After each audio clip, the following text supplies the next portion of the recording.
Wasn't Joe Biden, then, to put it on him, wasn't his refusal to recognise his own frailties the reason that you faced a nearly impossible task? I ran against Donald Trump for president, and Donald Trump ran on a platform that was, in large part, I believe, misrepresenting his intentions to the American people.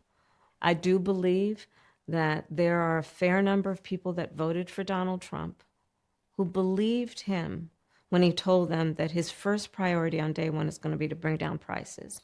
And he didn't. And you combine that misrepresentation of intention with also what was at play in terms of massive amounts of mis and disinformation. Now, forgive me. And a truncated calendar in terms of the clock. I want to interrupt you because that is a world-class pivot, but it is not the question that I asked you, which is about Joe Biden's failure to recognise his own frailties and what that did to you. The question is about Joe Biden. Are you still reluctant to criticise the former president? In what regard, please? Well, just in terms of that question. So you went on... What exactly would you like to ask?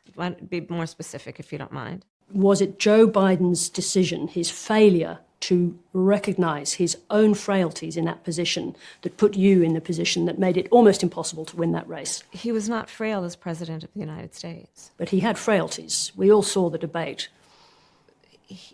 I do believe that Joe Biden had the capacity to be president of the United States, and I have never doubted that he had the capacity to be president of the United States.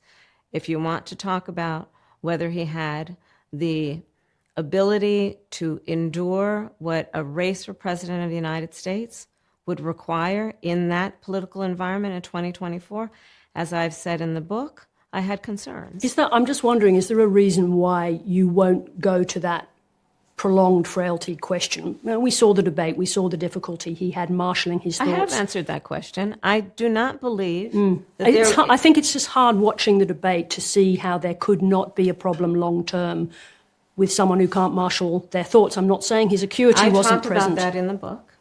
And I also mentioned the context in which that debate occurred. And you'll probably remember how I talked about that in terms of what his travel schedule had been, that what he had been enduring in terms of the timing of that debate. I talk about it extensively in the book. I'm not shying away from that. That's why I wrote it in the book, because I do know it's a question people had.